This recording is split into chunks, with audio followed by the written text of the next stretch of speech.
Hello and welcome to Social Scoop. This is Inji Ali.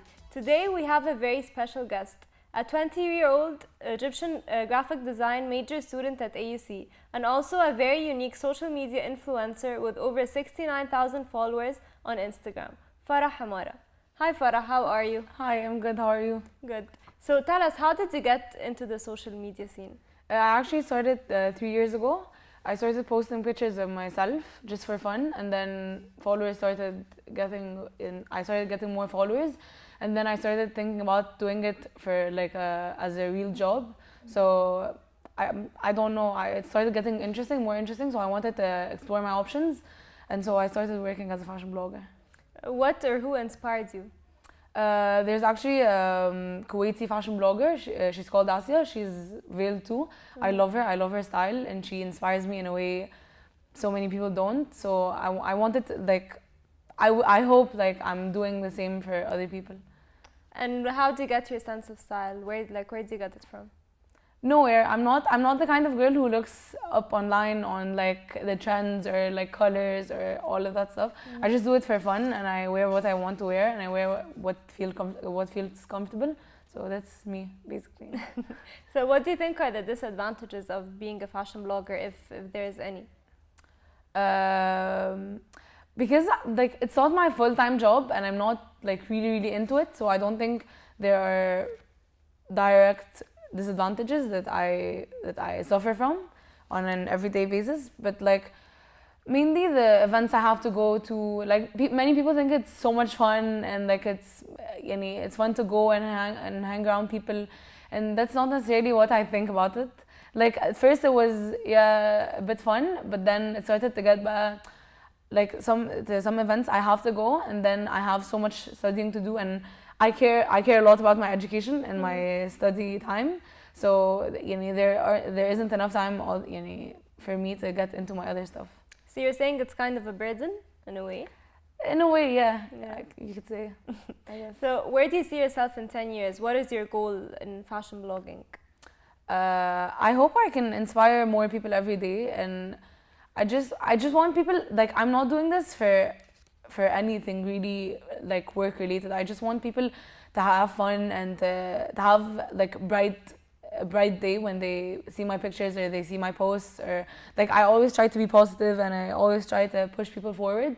So that's my main goal. I want people to think as veiled fashion blogging as in it's something that's unique and it's chic and it's advanced and it's fashion forward. I don't like, because when I started, people were looking at veiled girls as like another class, or it was like, until this day some people still think of veiled girls as like something else, or they look at them as if they're a category on their own, and they're not. So I just want this to be clear in front of everyone that I'm a veiled girl, and I can do whatever I want, and I can go to wherever I want, and that's how I live. Yeah. So do you think what you were saying about being a veiled girl and also a fashion blogger, do you think you're influential to girls and women, or do you aspire to be influential to girls and women that are veiled? I hope to be. Yeah, that's my biggest goal. Mm-hmm. So how do you see yourself different from the other fashion bloggers in the scene? Because now there are many fashion bloggers. Yeah, I feel like now many people do it for the money, or for not like necessarily the money, but for the business aspect of it.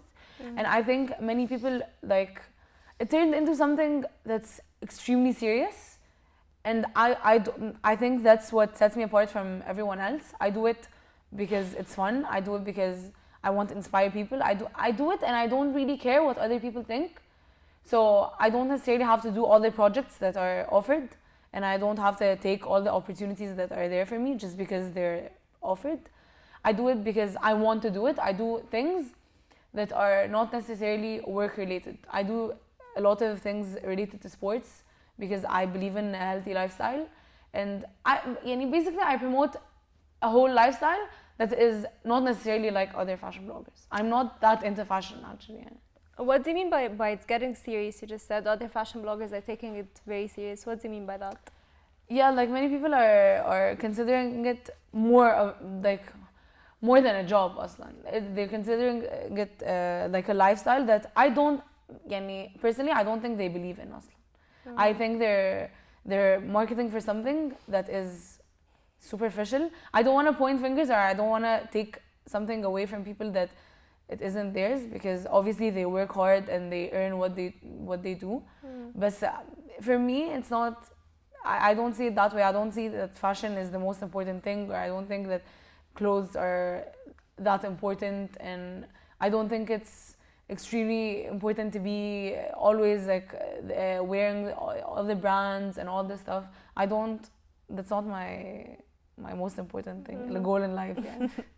So, do you think that you are challenging the social norms in some way by being a veiled fashion blogger?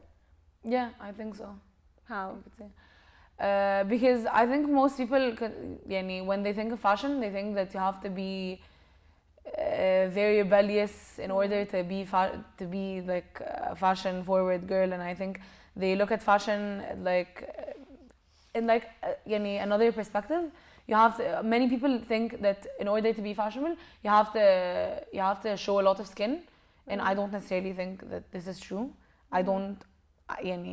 Of course, I'm not the most conservative I can be, but I do what I can, and I think in that I challenge some social norms.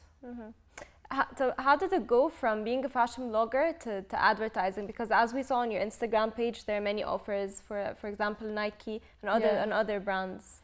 So basically, in the beginning, I started with the early fashion bloggers in Egypt. So it wasn't like we didn't get paid for anything, and because it wasn't like a known business way that you can advertise. But as influencers started getting more and more followers, businesses started to get conscious of that, and they wanted to get their brands through to people, and they wanted to get it in a way that's not very marketing oriented. They wanted to get it in a way that people can trust the brand and they can associate with it. So they started communicating their brand through fashion bloggers, and that's how fashion bloggers make their money. They market products that they think are worth spreading to their followers. Okay, so what are some of your upcoming projects? I'm doing a lot of stuff with 1984, the agency, and actually I'm traveling on the 19th, going to Guna and Ras Sidr and a lot of other places on a Stradivarius girls trip. And so other fashion bloggers are involved as well in this, right? Yeah.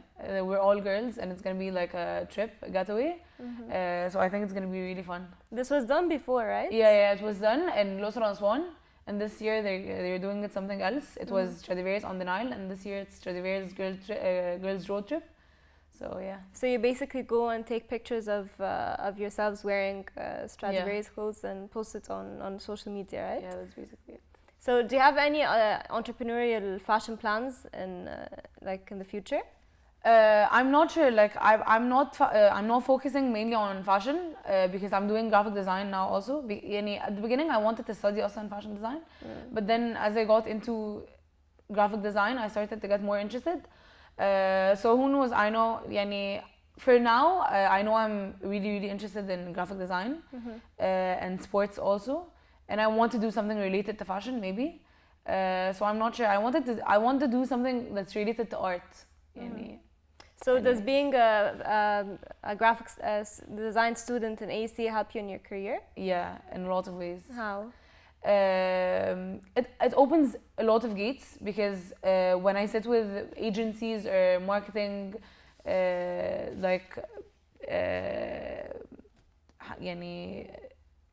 marketing agencies. Yeah, I know a lot of people, and I got to experience a lot of businesses in front of my eyes that I can take a part of because of my major, and I get to experience a lot. Like this to me is most of my work I can consider as internships for future work because it's almost related.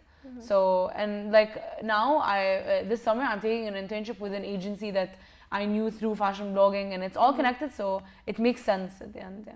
Okay, thank you so much, Farah, for joining us today. Thank you. And thank you all for tuning in. Wait for us next week in another episode of Social Scoop. Thank you.